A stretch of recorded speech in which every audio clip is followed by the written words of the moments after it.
Yeah, you're right.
My pronouns are they, them.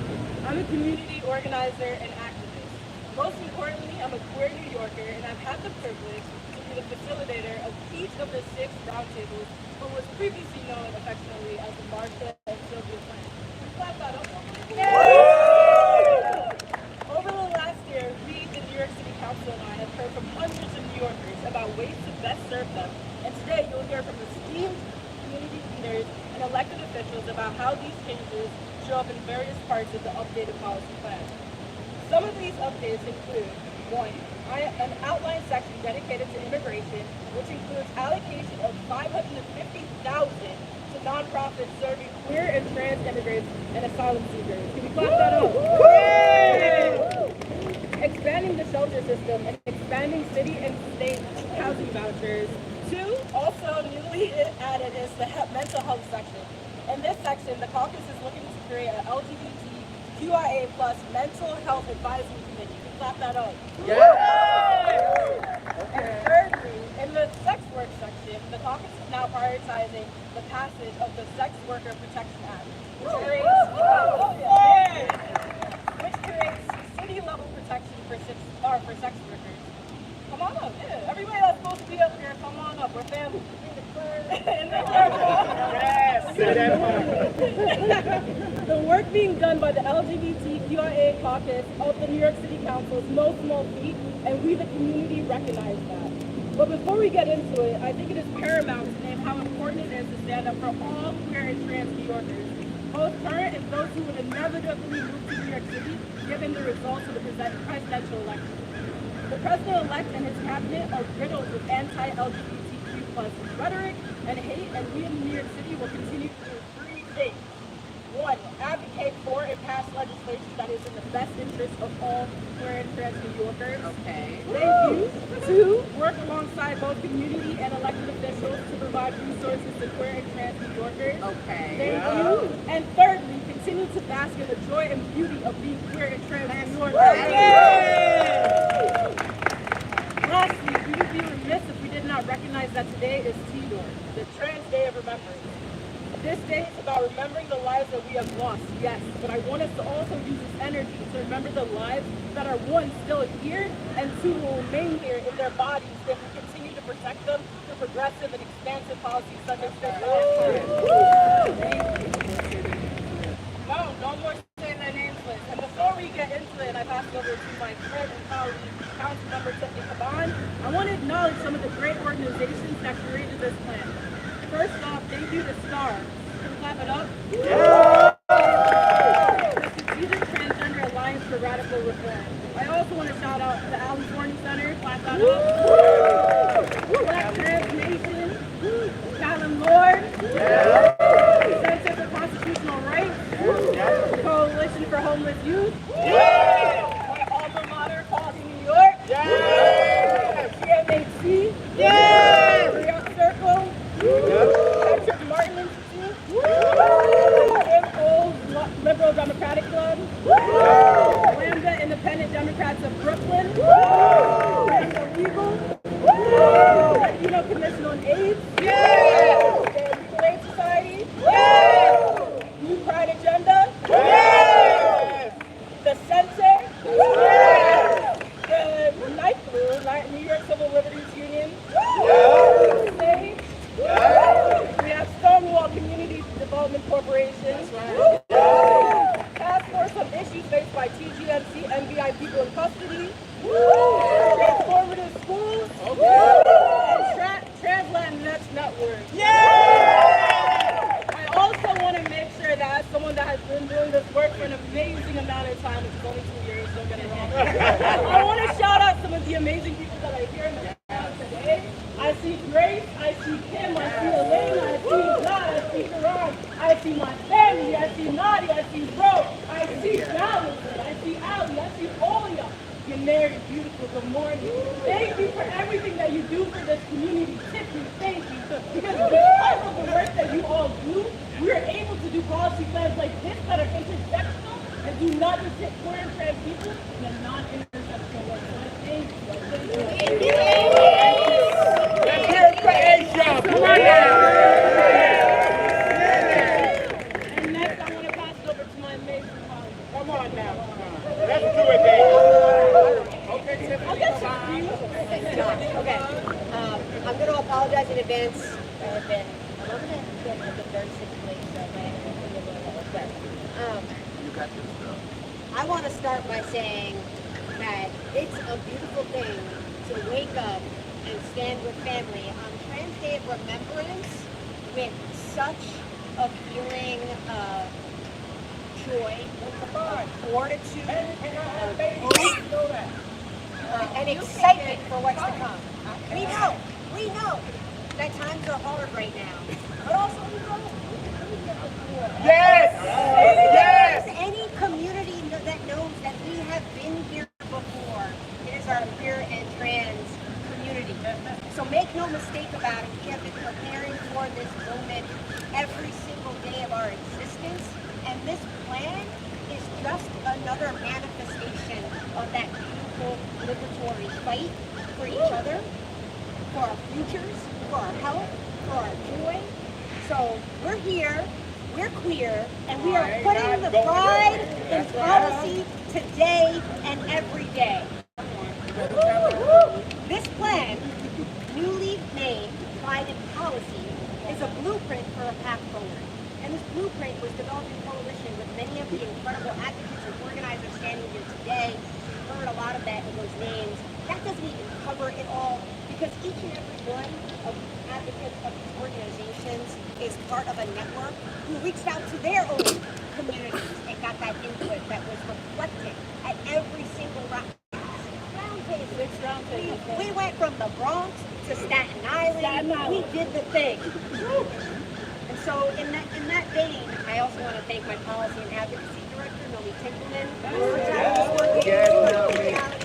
because over the course of countless community roundtables, roundabout with over 2 years of collaboration, these leaders behind us, and so many hundreds of others around the city, that has made this project a reality. And over the next few years, the Council's LGBTQIA+ caucus must fight to enact each and every one of these policies and budget items. And we can't do it alone. That's a fact. Many of our demands are going to require significant investment that can best be met with increased taxes on the wealthiest New Yorkers, something that is under the state legislature's authority and not the city's. Under the upcoming Trump administration, federal funding to support the community will certainly be cut, and it will be up to the city and the state legislatures to take on that responsibility. We are the front lines. In a nation presently defined by backlash to years of advancement for LGBTQIA+ people and a presidential campaign marred by the scapegoating and harassment of queer people, New York City has a chance to re-cement itself as a bastion of progress and become the safest and most welcoming place in the nation for LGBTQIA+ people. And by enacting this agenda, we will move closer to our vision of a city and a world that is full of joy and love, and in which we will uplift and celebrate our beautiful queer community. So again, I am just filled with a lot of joy and fire and commitment here with y'all today. I'm going to pass it back over to Ace so that we can keep this discussion going. Thank you. Clap it up one more time. I want to pass it over to Councilmember Eric Botcher. Here for ACE, everybody. Hi, everyone. Eric Botcher here. I have the honor and privilege of co-chairing the city's council's LGBTQIA+ caucus alongside Councilmember Don. I want to thank my friend colleague for her great leadership of this conference. And I also want to thank my fellow councilmember Chris Marquez for being here. By the way, anyone's welcome to join the LGBT caucus at any time. Thank you for your solidarity in being here. I want to begin by acknowledging the tremendous pain and fear and very real threat that this most recent election has instilled on our trans siblings, particularly trans people of color in our country. I think that this devastating election loss, out of all the things that came from it, one of the absolute worst things that has come from this has been the effect on transgender Americans. And the fact that Republicans were able to exploit the unreasonable, unrealistic, unwarranted fears of equal rights for trans people and translate that into electoral gains.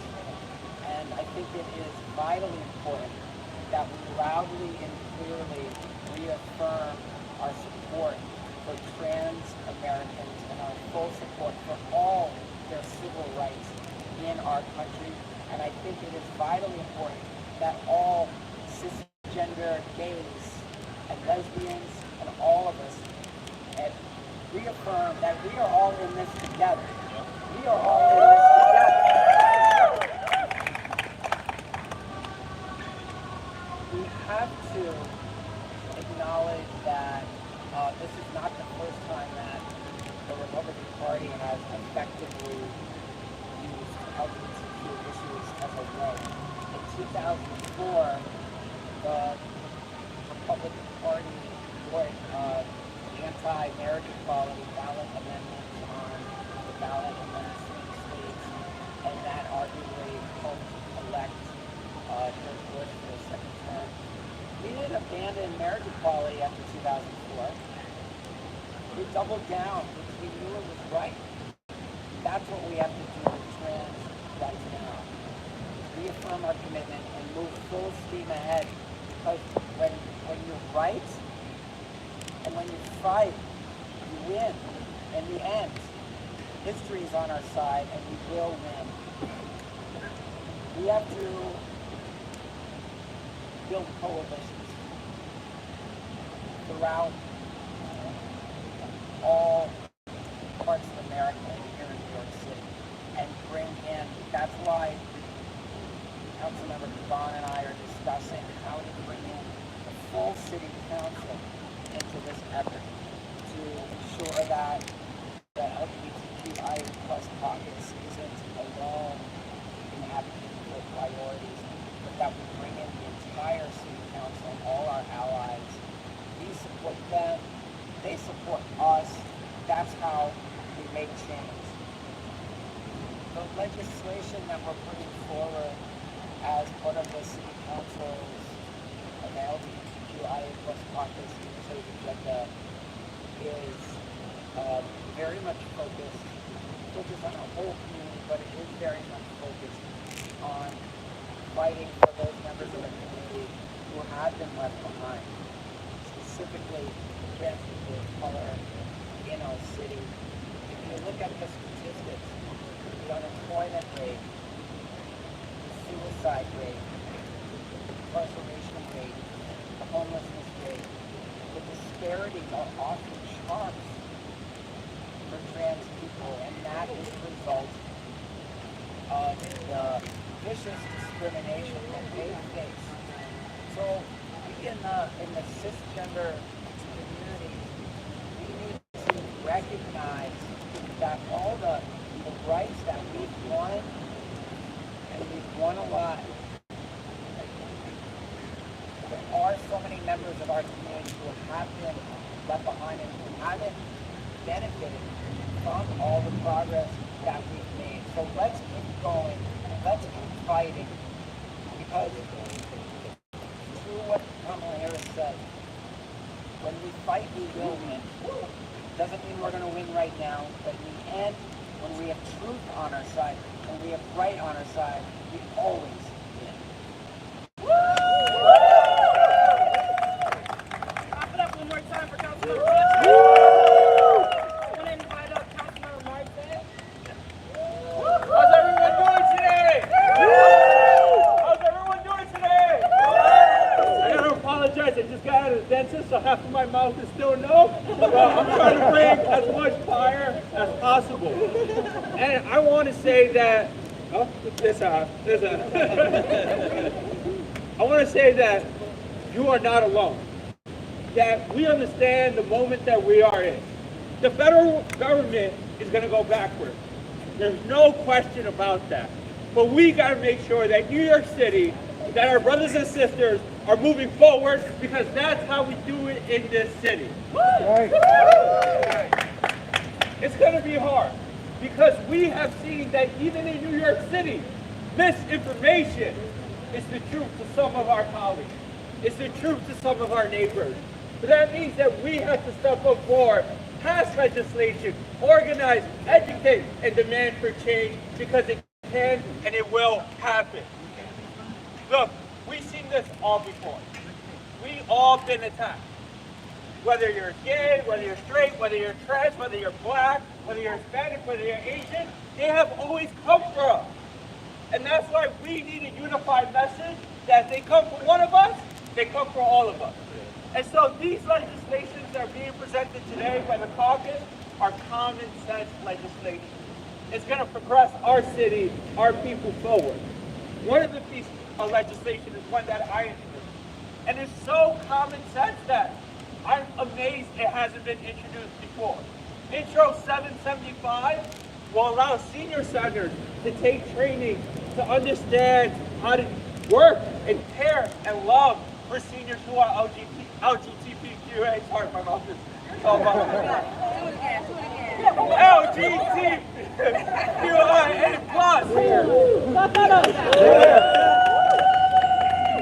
Because a lot of our seniors are feeling alone right now. They're feeling isolated.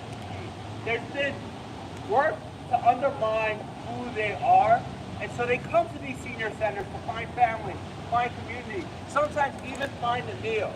But if the workers in these senior centers don't know how to care for them, don't welcome them, then they're never actually going to take advantage of the program that we're funding for them.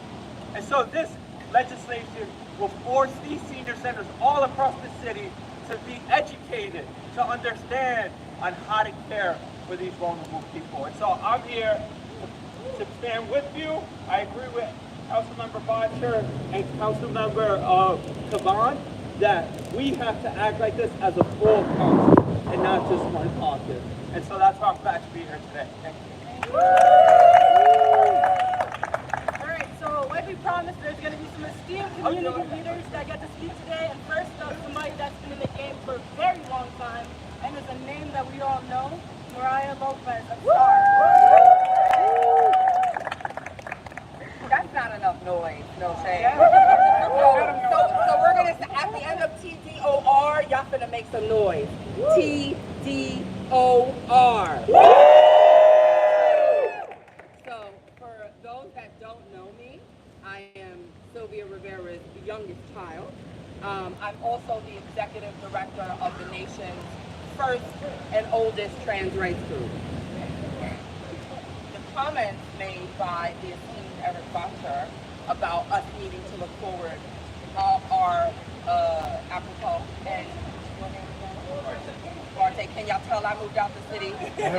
City Council member Marte's comments are also on point, and I'd like to build on them.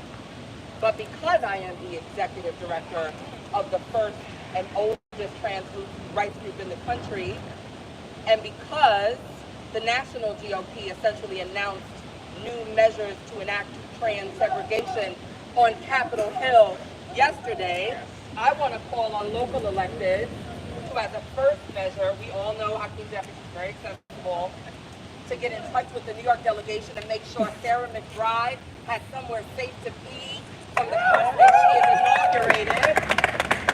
And on that vein, we are not helpless.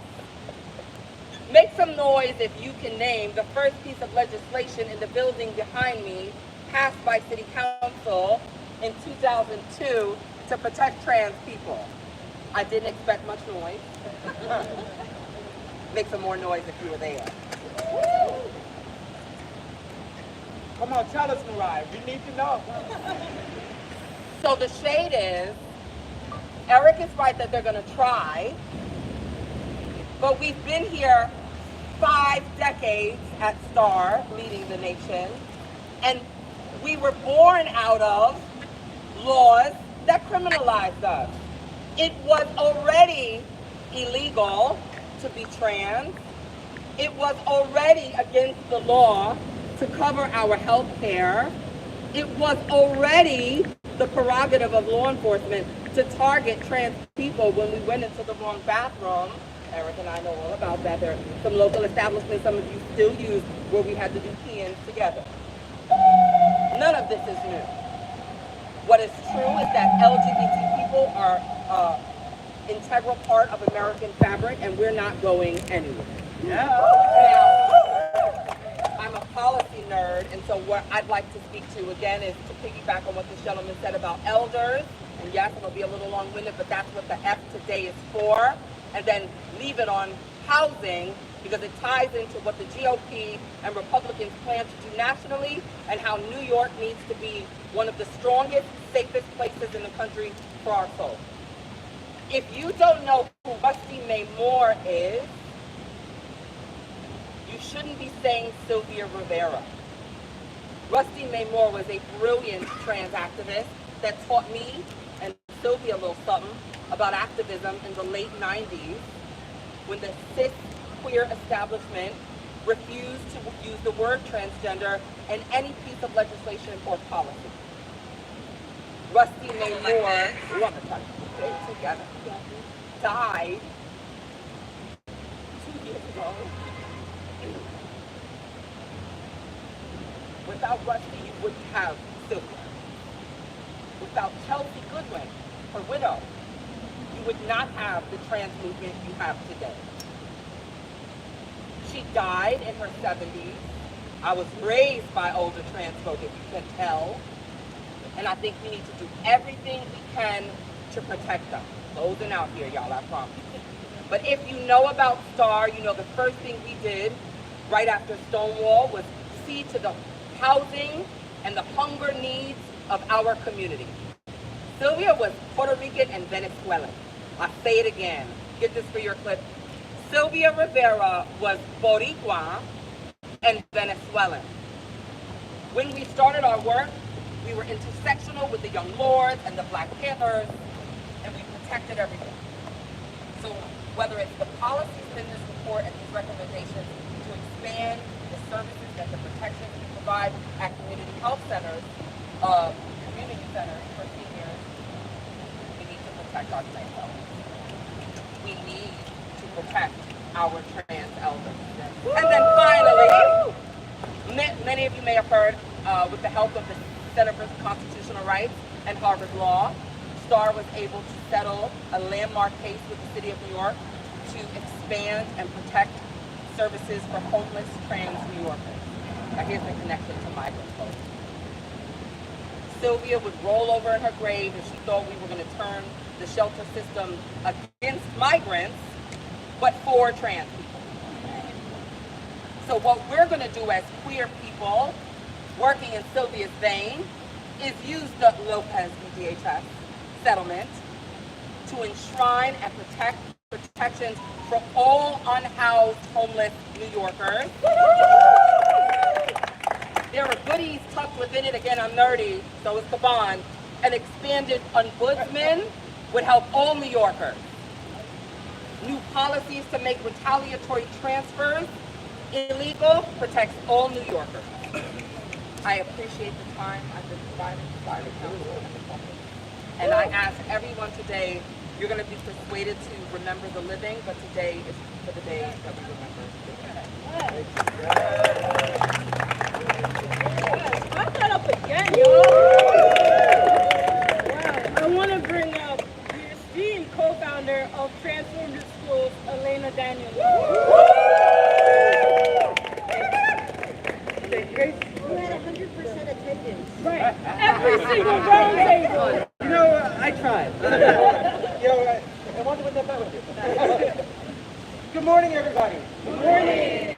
Better than that. Good morning, everybody. Good morning. My name is Elena Daniels, and I'd like to dedicate my remarks today to all of our trans aunties, mothers, sisters, and siblings who built chosen families full of love and fought like hell for the dreams of their children. This beautiful group assembled here today. In 2022, after teaching in New York City schools for 10 years, my esteemed co-founder, Ropina, and I started Transformative Schools, a groundbreaking after-school program located on the historic Christopher Street, where in 1969, our fearless ancestors rioted and ignited the modern movement for transit for liberation. Currently, we're serving 21 trans kids who come from all across the city, from the Bronx to Coney Island and everywhere in between. No Staten Island yet, so if you know someone, please send them our way. We're building out our plans for a middle school that centers trans joy and social justice. Our dream is to open the school doors in fall 2025, and we're going to need your support to make that happen. I'm sure the other speakers today will honor TDOR by rattling off statistics about how bad things are for trans people, trans folks of color, trans athletes, trans kids, and trans girls. Our community is already under-resourced, and right now, we're under attack by powerful, well-organized, and well-funded forces. Oh, fuck yeah. But I want to use my time on this mic to share our vision for why we need to build a sanctuary for trans middle schools. and I want to invite you all into the work of making trans dreams a reality. Let's be clear. Trans kids have always existed, and they have always known who they are. They just want to feel safe enough to tell us. But without adults who share their identities and who can serve as possibility models, it's hard for middle school trans kids to share themselves. Because like all middle school students, they're still figuring out who they are. Transformative Schools aims to intervene in this problem. We don't want our kids to reflect back on what we could have done better. We want them to think back on all of the things that were done to support them. Like all kids, trans kids can't learn to read, to write, to do math, or to do science if they don't feel safe at school. It's been a long journey already. In 2022, we were getting ready to open our doors in Brooklyn, but to put a long story short, that didn't quite work out. At the last minute, the folks at NYC Pride offered us their windowless storage space in the back of their office to turn into a classroom, and we're incredibly grateful. I also like to think of it as a form of reparations, since NYC Pride descends from the Christopher Street Liberation Day March that actually tried to kick our ancestors, Martha and Sylvia, and their organization STAR out of the Pride Parade in 1973, forcing Sylvia to get up there on stage and say, y'all better quiet down. The good news is that things are actually going really well with our new landlord. The bad news is that this new location has come with some unanticipated challenges. We're now located in District 2, the largest, wealthiest, and most influential of New York's 32 public school districts. And as you probably know, each district has a school board, which in NYC we call a Community Education Council, or CEC.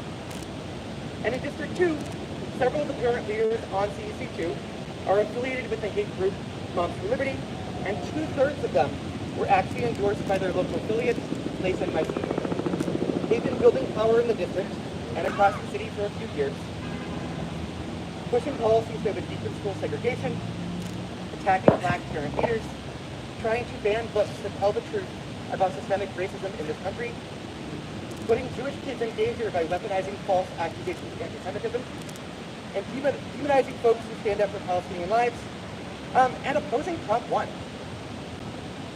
And if that's not enough, they're also going after trans kids. In March, Maud Marin introduced Resolution 248, a thinly veiled attempt to use the debate about trans girls in sports to whip up trans panic and attack the Department of Education's existing protections for trans kids. Since then, we've been organizing a partnership with ACT UP, as well as many community leaders here, to demand that the resolution be rescinded and that the district publicly recommit to building schools where trans kids feel safe exactly as they are. We need you. We need you to help us get out the word about the school board elections coming up this spring. We need to kick Moms for Liberty out of our school boards for good. The only way to do that is to recruit brave volunteers to fill the many vacant seats across the city, and then to get them elected. In a time of rising fascism around the globe, and with authoritarianism moving into the White House, we all need to be working together to revive democracy at the local level. The winning teams have both good offense and good defense. Fighting Moms for Liberty is their defense. The Pride and Policy agenda by our wonderful council members here is our offensive strategy. Trans kids deserve to grow up in a city where they don't just struggle to survive, but they get to thrive. That means all of the things in this plan need to happen. We're in a situation where we've got a bunch of cis elected and cis advocates making decisions that impact trans lives. That has to change. And in the meantime, I need y'all to deliver on these policy changes. Trans people deserve to be part of this process. We're the ones directly impacted by the problem, and the knowledge we create through our lived and professional experiences give us the wisdom and tenacity to make change for the long term. However, it's really hard to do that without any funding. Newsflash, trans people need material resources to continue this fight. We need you to get trans-led organizations into the NYC budget, especially into the Trans Equity Fund, of which 63% is currently going to cis-led organizations. There's a lot more to say, but it's time, thank you.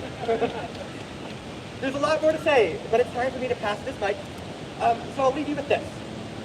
Trans kids deserve the chance to become elders. Right. trans kids deserve the chance to become elders. Woo! So when trans kids are under attack, what are we going to do? Stand up, fight back! When trans kids are under attack, what are we going to do? Stand up, fight back! Thank you all. Thank you. Can we clap it up one more time for trans youth? For the next individual I have coming up, if we were talking about housing and trans rights, queer rights, we can't have that conversation without the Director of Technical Assistance and Advocacy, pardon me, Nadia Watson. Watson and AFC. Nadia! And please keep it to 2 minutes, y'all. Best of luck. All right, good morning, everybody. Thank you to the LGBT Caucus and your team for creating the Pride and Policy Plan. Thank you for working with the community advocate and for our diverse needs. The Alley A Center is a place of streets. We are there 24/7 and 365 and present for LGBTQ on Youth's worst moments of crisis, to celebrate the wins and all of the small, seemingly mundane moments. Those mundane moments can be the most transformative. To have the space to heal, rest, think, to not have to worry about surviving, that is the place where our youth can feel safe enough to dream, to learn who they are and take action on their goals. Unfortunately, due to long wait lists and a lack of enough resources to meet the need, youth are forced to stay in survival mode while waiting for emergency shelter beds for several months after reaching us, putting them at high risk for violence, deteriorating health, and substance misuse. It is no exaggeration when I say that these services are life-saving. The LGBTQ unhoused youth, New York City is a beacon of hope after family rejection, only to arrive and feel that rejection over and over again by the services meant to protect them. Half of the 2,000 youth we serve each year come to us from outside of New York because they do not have a safe place to turn to in their state or country. These numbers will only increase over the next few years. While other states further criminalize trans identities, healthcare, parents' affirmation, New York City must set an example by protecting and celebrating LGBTQ. This plan outlines what is needed so that we no longer have to fight for youth to have their basic needs met. We must ensure that no youth has to wait for a safe affirming shelter bed by adding at least 100 emergency beds and a trans-specific transitional housing program for 21 days. We need specialized permanent supportive policies that they can stay in for as long as they need. We need to implement evidence-based interventions like direct path transfer. We need youth seeking asylum to be able to access DHS and Marsh's House. And we need to increase funding for family acceptance programs and foster care prevention programs so that less youth need our services in the first place. As New Yorkers, we cannot sit back because 30% of New York City voted for Trump. 30%. That is 7% higher than 2020. We are not immune here in New York City to the violent changes we see around the country. So we are already desperate for more support, but it is especially important now that New York City steps up and supports the Pride and Policy Plan. New York City must show every LGBTQ youth that they're not just welcome here, but that New York loves them. Thank you. Thank you, Nadia. Next up, we're going to have someone that is a huge advocate of the community and someone that I haven't had the pleasure to meet one-on-one yet, but I love so much because they're Caribbean, the public advocate, Jamani Williams. Peace and blessing, love and light to everyone. I know it's been a rough 2 weeks or so, so I'm going to make sure everybody get a breath. Life still here, as you mentioned, we were fighting before this, we'll be fighting after. It's a little bit more fervor. As mentioned, my name is Jamani Williams, public advocate of the city of New York. Proud to stand here with folks on the Day of Remembrance. I'm proud that one of my colleagues this evening for Trans Day of Remembrance in City Hall, so that everyone will join us. It is a solemn Trans Day of Remembrance. I also give us some oomph to keep moving forward. What we know is a tough time. I'm glad we have policies out here, but I also always try to make sure I'm speaking as a straight, cisgender, black, Caribbean man face. It's really important. And I say that because I come from those spaces, and I myself, on a journey where I've had to grow and continue to have to grow. And I thank Kim for making sure that growth does not stop. Right this spot. I always make sure to mention that because I want to make sure folks who come from the spaces that I come from to understand that you can join the journey where everyone has what they need, where everyone is protected. And I also learned that you can't hate people. You can't hate the little box. You can't join the folks who don't like the people you don't and think that makes you protected, because it doesn't. And the spaces that I come from do not allow you or excuse me from protecting people that need protection. I always want to shout out particularly the black trans community and seeing the catch the front of all of these things. You can't allow people to simply be killed because of who they are, particularly when they're killed by people who they themselves are confused about who they are. That's really important to point out. And it is my faith that makes me lead with love. And I don't understand how you have the faith that talks about love, but doesn't include everything. And so I want to continue to grow and continue to support. And as we move to January 20th, we're up. And we have to make sure everyone is protected. And that includes the LGBTQI community, who, as mentioned, has always been here. Always been. Ain't going nowhere. It ain't going nowhere. And I want folks to intentionally take the time to grow. Because we need everyone on this planet. We have to make sure everyone understands that there's room for us all on that. Thank you. Can we clap it up for Caribbeans real quick? Yeah. Thank you. I'm a proud Jamaican immigrant. I love to say that everywhere I go. Okay. Thank you. That's TV. Next up, we have Brian of Sage.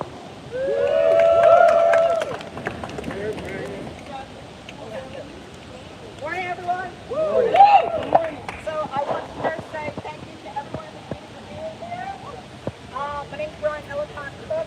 I am the Director of Government Relations today, and I use they, he pronouns. And I really want to talk about the Council of Market